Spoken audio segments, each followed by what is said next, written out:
avec beaucoup d'émotions que j'y suis et je vous ai convoqué. C'est pas de gaieté de cœur. On a choisi d'être ici ce matin dans le quartier de Villeray qui est... je m'excuse mes émotions. C'est bon? On va recommencer. Bon.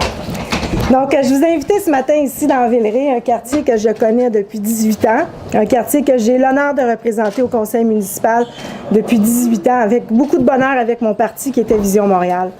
Ce matin, je vous ai invité parce que j'ai une déclaration à vous faire et pour ceux qui me connaissent, c'est très rare que je prends le temps de lire un document, mais ce matin, juste pour être sûr que mes émotions ne contrôleront pas ce que je vais dire, j'ai mis par écrit tous les propos que je vais tenir avec vous. Je répondrai aux questions par la suite. Je vais vous remettre aussi par la suite cette lettre et ces propos qui seront écrits. Donc, c'est triste à dire, mais aujourd'hui, il ne reste de Vision Montréal que le nom. Lorsqu'on a eu le privilège de connaître, de côtoyer, de sillonner les rues et les ruelles de la ville de Montréal, avec ce grand homme qui est M. Pierre Bourque, on ne peut que vouloir le meilleur pour cette ville. À titre de membre fondatrice de Vision Montréal et doyenne depuis 18 ans, le temps est venu pour moi de quitter ce parti, de prendre une pause et surtout de prendre un recul pour finalement regarder l'avenir avec optimisme. Ma décision aujourd'hui de quitter celui qui a été ma deuxième famille a été le plus pénible des mandats que la démocratie municipale m'a infligé durant ces 18 dernières années au service de mon parti. J'ai vu les chefs défiler, les équipes changer, mais j'ai toujours défendu mon équipe avec bec et ongles. Aujourd'hui, je suis à la croisée des chemins et celui-ci m'oblige à respecter le choix de mes citoyens que j'ai l'immense privilège de représenter. Ma réflexion s'est concrètement amorcée suite aux événements survenus après le départ de Gérald Tremblay. En fait, j'ai perdu tous mes repères et j'en suis venue à perdre le plus important privilège que la démocratie m'ait offert à titre d'élu et d'ex-leader de l'opposition officielle depuis les 7 dernières années, soit celui de ma liberté d'expression, mon sens critique et surtout le droit de questionner les décisions de l'administration. Ce sont les fondements mêmes de notre démocratie municipale qui ont été bafoués par la mise en place d'une soi-disant coalition qui ne trouve sa légitimité que par ceux qui l'ont mise en place. La vision de mon parti a changé. Celle-ci ne me représente plus et elle ne répond plus aux préoccupations de mes citoyens. Ces derniers, déjà ébranlés, voire même écœurés par les nombreuses révélations de ces derniers mois, ont davantage motivé ma décision. Je demeure très préoccupée, d'autres diront pessimiste, devant ce qui se passe actuellement sur la scène politique municipale montréalaise. Et j'espère, au plus profond de mon cœur, que les citoyens sauront faire la part des choses lorsque viendra le temps de voter le 3 novembre 2013. Nous avons cette responsabilité de redonner les lettres de noblesse que Montréal a perdues. Nous avons aussi cette responsabilité de redonner confiance aux Montréalais en la démocratie municipale. C'est pour cette raison d'ailleurs que je reste profondément convaincue que la seule façon de défendre les intérêts des Montréalais au cours des prochains mois le sera en siégeant indépendante au conseil municipal. Merci à tous ceux qui m'accordent leur confiance au quotidien. Merci à mes citoyens qui sont ma motivation première et finalement vivement un vrai changement pour Montréal. Je suis fière d'être le maire de l'arrondissement de Villeray-Saint-Michel Parc Extension et je compte assumer pleinement cette fonction, toujours en mettant le citoyen au cœur de mes préoccupations. Je tiens également à remercier mes collègues du conseil qui sont avec moi. J'ai M. Benjamin, M. Vénéry, Mme Deros qui aurait aimé ça être ici aujourd'hui, mon député fédéral, M. Massimo Pachetti qui est avec nous, M. Emmanuel Dubourg qui nous salue également. Je peux vous dire que cette décision aujourd'hui, elle est mûrement réfléchie et c'est avec un... Évidemment, vous avez vu un degré d'émotion que je le fais parce que je quitte quand même un parti que j'ai aimé, que j'ai défendu et que je regretterai toujours, mais j'ai eu des expériences intéressantes qui vont continuer. On a vu avec les propos de Mme Sanson qu'il y a deux raisons. Une raison, c'était une décision personnelle, à cause qu'elle n'était pas confortable avec le scénario. Puis la deuxième, c'est, je pense, comme tous les bons politiciens devraient réagir. Elle a pris une décision selon le meilleur intérêt de ses concitoyens. Je salue le courage d'Annie Sanson. Ce départ aujourd'hui nous permet de voir qu'il y a encore sur la scène montréalaise des femmes et des hommes qui se tiennent debout pour défendre l'intérêt des Montréalais et qui accepte de franchir les sentiers de la partisanerie pour mettre l'intérêt des Montréalais en priorité. C'est ce qu'Annie a toujours fait et c'est une femme admirable. Elle a beaucoup donné à l'arrondissement, à Villeray-Saint-Michel par extension, aux gens de Saint-Michel qu'il apprécie énormément. Vous savez, Annie Sanson, elle est michelloise de naissance. Donc pour moi qui suis conseiller municipal de Saint-Michel, ça va être pour nous encore, on a toujours travaillé ensemble, on va continuer de travailler ensemble pour l'intérêt de nos citoyennes et de nos citoyens.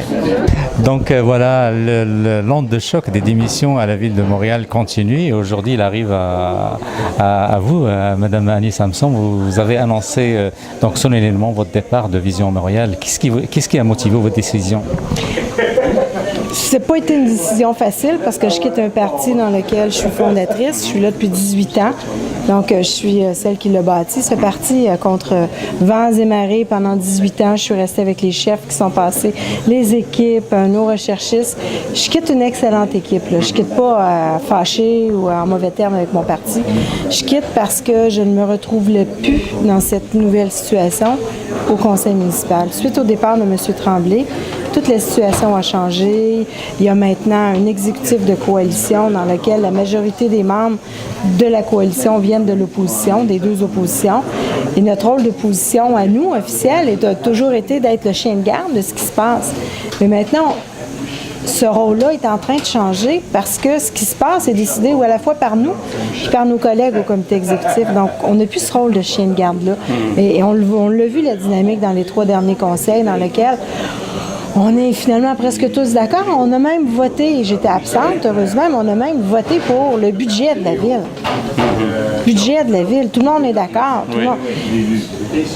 On a perdu cette distance de critique. Comment vous allez pouvoir gérer votre arrondissement d'abord et puis Montréal aussi, comment va être géré parce que bon, la plupart des élus sont maintenant des indépendants ou alors bon, on assiste à des partis qui sont pratiquement des coquilles vides et ça va, c'est pas encore fini. Alors comment vous voyez l'avenir de Villeray et puis de la ville de Montréal aussi? Bien, je vous dirais l'avenir de notre arrondissement est plus rose que celle de Montréal, là. Ça je peux vous le dire, parce que je vais pouvoir me consacrer totalement à mes citoyens de l'arrondissement, ce que je fais quand même depuis déjà 18 ans, mais je vais pouvoir mettre plus de temps, plus d'énergie, je vais être présente avec mes citoyens, ce que je veux. À l'Hôtel de Ville, c'est autre chose. La partie a complètement changé, les joueurs ont changé, les positions ont changé. C'est vraiment un jeu de stratégie actuellement. Qui fait quoi, comment on le fait. La prochaine année va être décisive pour Montréal. Très décisive. Est-ce que les partis politiques qui sont là demeureront pour la prochaine élection? Est-ce que c'est ce qu'on a de besoin pour la prochaine élection? Il y a autant de questions sans réponse. Est-ce que ce sera juste des indépendants? Ce que je ne souhaite pas personnellement. Est-ce que ça va être des partis politiques? Est-ce qu'on va revenir à la normale? Chose certaine, ce qu'on va avoir besoin, c'est des gens qui vont mettre Montréal à l'avant, qui ne penseront pas à leurs besoins personnels ou à leur titre, mais qui vont mettre Montréal devant, les priorités de Montréal, parce que Montréal a été bafoué depuis les 11 dernières années, depuis l'administration Tremblay, je dois le dire. Et pour moi, ça me touche profondément. Et on doit vraiment, vraiment remettre cette métropole du Québec, lui redonner ses titres de noblesse. Personne n'ose s'aventurer ou à se prononcer à quoi ça va ressembler le puzzle municipal d'ici 2013. Vous, est-ce que vous avez un penchant pour quelqu'un, pour un parti, pour une coalition? Qu'est-ce que vous voyez? Comment vous voyez Madame Annie Samson en 2013?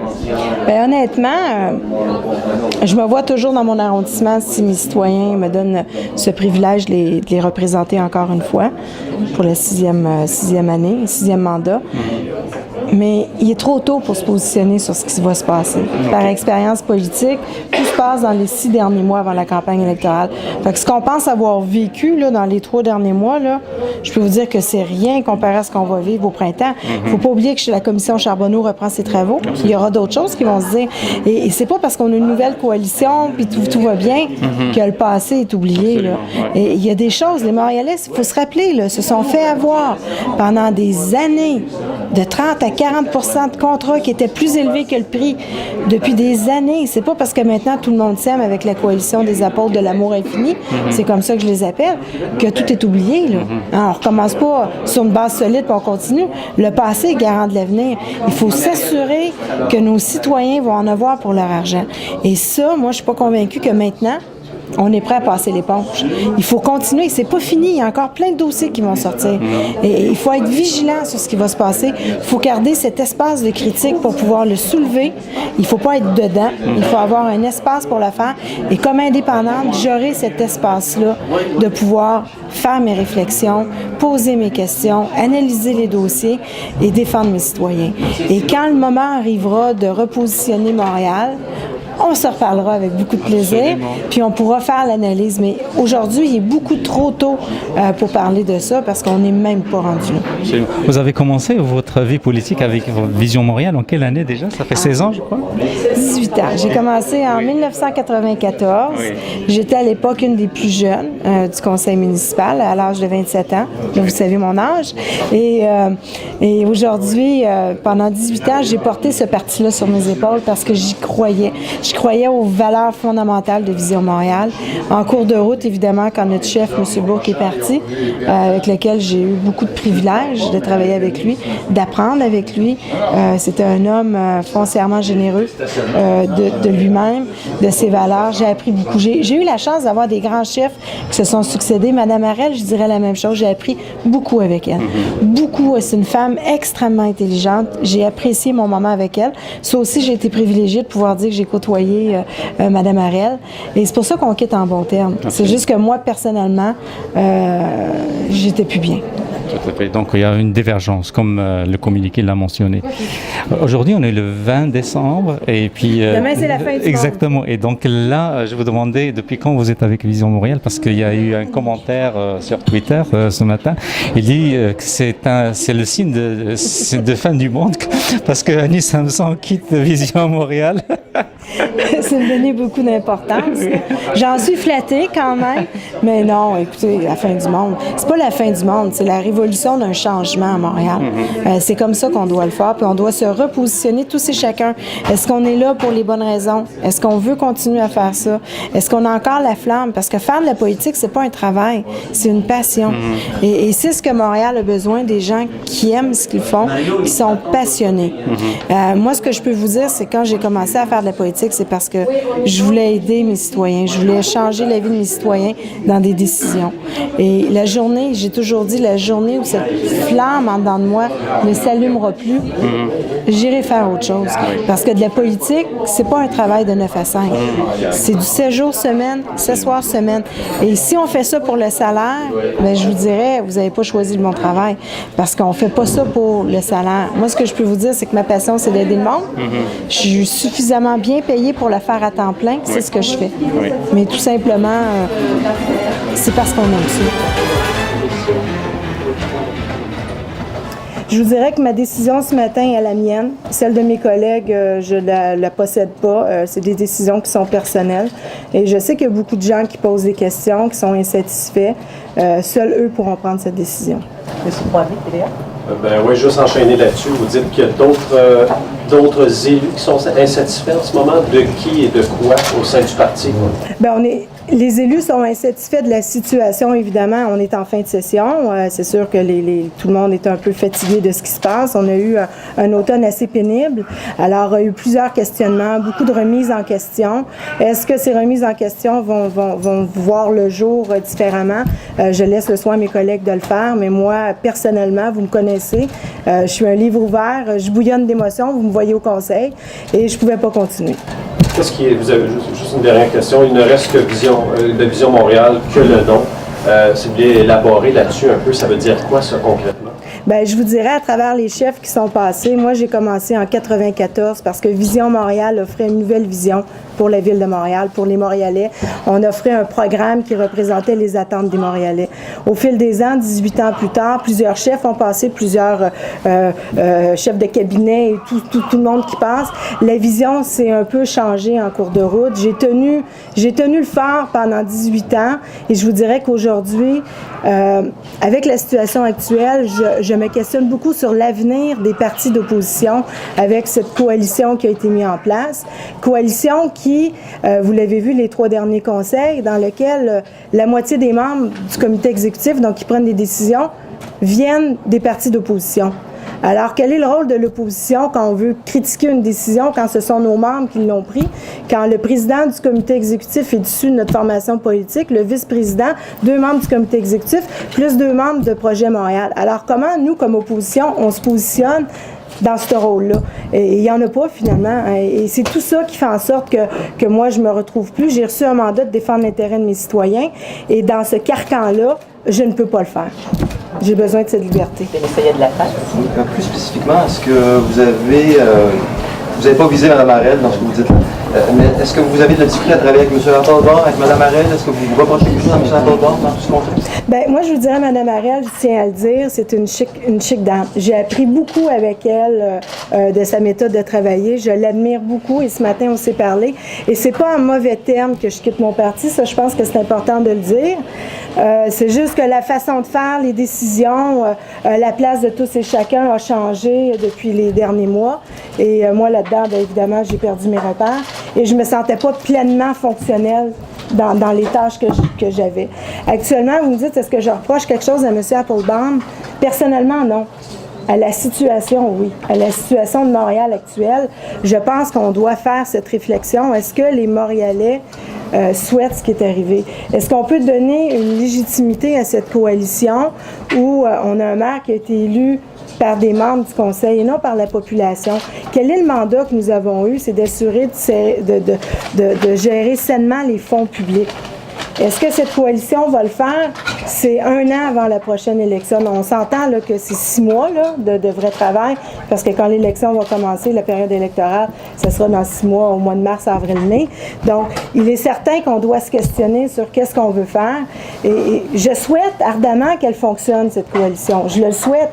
Mais compte tenu de l'ensemble des positions qui sont différentes de tous et chacun, je me questionne. Puis j'espère que le temps va prouver que j'ai tort.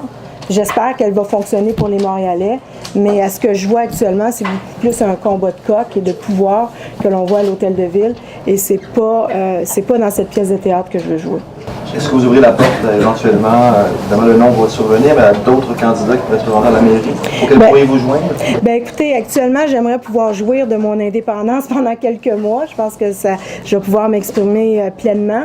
L'année prochaine, le temps va nous le dire. Hein. L'année prochaine, est-ce que Vision est l'avenir? Est-ce que Projet est l'avenir? Est-ce que Union va rester? C'est tant de questions qu'on a, on n'a pas de réponse. J'ai pas une boule qui pourra nous le dire, mais je peux vous dire que la situation va changer à Montréal l'année prochaine parce qu'on voit avec l'implication des citoyens, les questionnements, les citoyens qui veulent de plus en plus s'impliquer. Et pour ça, il va falloir qu'on augmente le taux de votation. Donc, il va falloir que les citoyens prennent le temps d'aller voter. Je pense que ça, c'est important. Ce sera leur moment où ils pourront nous dire ce qui se passe. Mais qui va être là l'année prochaine? On le saura quand ça arrivera. Je vous dirais, tout se passe au municipal. Depuis les 5 dernières campagnes que je fais, ça se passe toujours dans les 6 mois d'avant la campagne électorale. Donc aujourd'hui, il est trop tôt pour vous dire qu'est-ce que je vais faire, mais je peux vous dire que je vais regarder avec beaucoup d'attention ce qui se passe à Montréal. Et certainement qu'un candidat ou une candidate qui va mettre Montréal en priorité sera les candidats que j'aurai appuyés. Là. Mais, en novembre 2013? Ben, j'espère. Si mes citoyens me font encore confiance, je vais le faire avec beaucoup d'honneur. En abstention, il y a une date importante au parti. Est-ce que c'est une des raisons également? Est-ce que vous trouvez que le parti va nulle part ou quand même la chef peut-être va nulle part? Bien, je vous dirais, c'est des réflexions qu'on doit tous faire. Est-ce que l'année prochaine, Vision sera partie de la campagne électorale? Est-ce que Union va être encore là? Quelle va être la position de Projet? Donc, il y a beaucoup de si. Je sais que c'est un mot à la mode, là, mais c'est des questions qu'on n'a pas de réponse. Et pour moi, la date n'avait pas d'importance. C'était plus, vous m'avez vu au dernier conseil, j'étais pas bien. Point. Ça aurait pu être le 5 janvier, ça aurait pu être au mois de mai, mais je vous dirais que le cumul de plein de choses ont fait en sorte que là, je ne pouvais pas continuer à commencer l'année comme ça. Croyez-vous que Louise Arel a des chances de remporter la mairie l'année prochaine? C'est une bonne question. Moi, la question qu'on doit se poser, est-ce que Vision Montréal aura des chances de remporter la prochaine élection? Et à ça, je vais vous répondre, je ne penserais pas, malheureusement. Denis Coderre, on vous a associé à Denis Coderre, à tort ou à raison. Qu'est-ce que vous en pensez de Denis Coderre? Est-ce qu'il serait un bon candidat? Vous savez, Denis Coderre, je vais vous le dire tout de suite, ça va être clair, ça fait 25 ans qu'on se connaît. On a commencé à faire nos premiers pas en politique dans les années 80 ensemble, dans la coalition Coderre au Parti libéral du Canada. J'étais vice-présidente des Jeunes libéraux à l'époque. On a commencé ensemble. On est allés à la même école, on a la même pensée. Et vous savez, après plusieurs années de vie politique, on garde des amis, des contacts. Et Denis est resté un très bon ami à moi. On se parle sur une base régulière. Il a échangé avec moi sur ses visions sur Montréal. Mais je vous dirais qu'il est trop tôt pour l'instant. Montréal a besoin de quelqu'un qui va penser à elle. C'est une ville qui a besoin de beaucoup d'attention. Ce qu'elle a manqué depuis les 11 dernières années, il faut se le dire, depuis l'administration Tremblay. Alors moi, je nous souhaite qu'on ait quelqu'un à Montréal. Pas un sauveur, mais quelqu'un qui va vraiment mettre Montréal où elle doit être comme métropole du Québec. Les deux dernières questions. J'adore. Oui, Montréal, en ce moment, traverse une période très, très difficile. Et maintenant, on voit des coquilles de partis politiques à l'hôtel de ville. Est-ce que ça ne va pas empirer la situation de Montréal en ce moment? Bien, je vous dirais que j'espère, parce que la dernière élection, c'est ce qui a mené encore une fois M. Tremblay au pouvoir et Union Montréal. C'est parce qu'il y a une division dans les deux partis d'opposition. J'espère que celle-là va nous permettre de réfléchir à ce qu'on veut pour Montréal et qu'on ne mette pas nos intérêts personnels à l'avant, mais ceux des Montréalais avant tout. Et tout peut changer. Là, vous remarquez la position au conseil municipal, chose qui n'est jamais arrivée dans le passé, là, qu'on ait plus d'indépendants que certains partis d'opposition, que les indépendants revendiquent des places, que l'Union Montréal, qui est la partie de la majorité, est encore majoritaire, mais n'a pas les pouvoirs d'une majorité parce que l'administration, donc le comité exécutif, est fait d'une certaine coalition. Donc, je vous dirais que c'est un peu incohérent ce qui se passe au Conseil actuellement. Et j'espère au nom des Montréalais que la prochaine année va nous permettre de faire tomber la poussière parce qu'actuellement, il y a beaucoup de combats de coq à l'Hôtel de Ville, des gens qui parlent vraiment de leurs valeurs personnelles.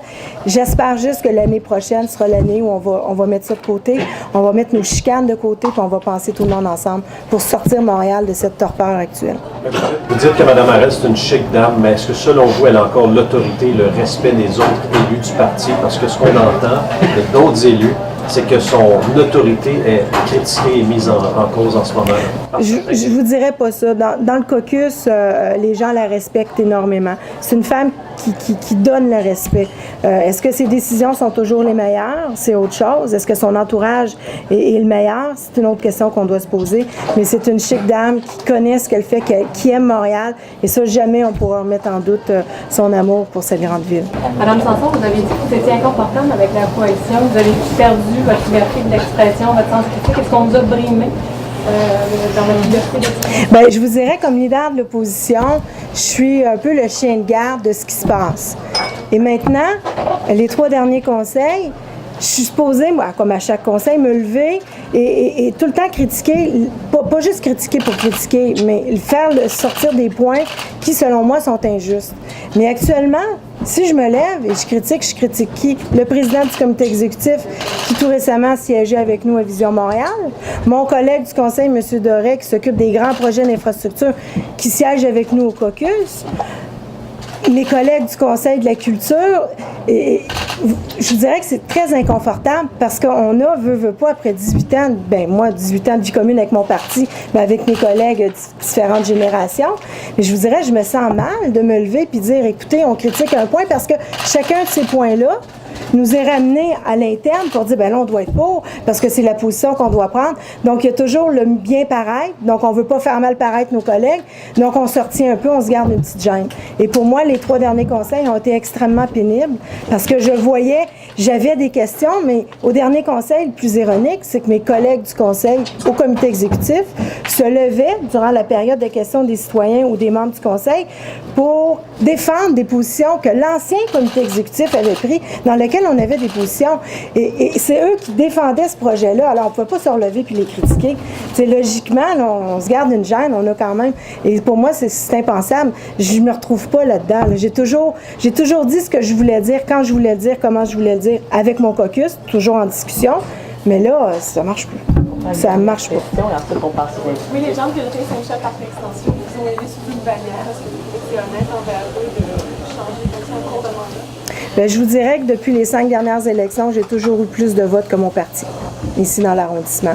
Et les gens nous connaissent ma franchise. Et justement, si aujourd'hui je prends cette décision-là, c'est parce que mes citoyens m'ont fortement incité à la prendre. On discutait beaucoup avec moi. J'ai eu beaucoup de commentaires.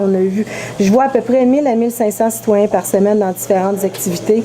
Et ce sont des discussions que j'ai avec eux franches. Je suis là pour les respecter, mais j'ai le mandat de les représenter.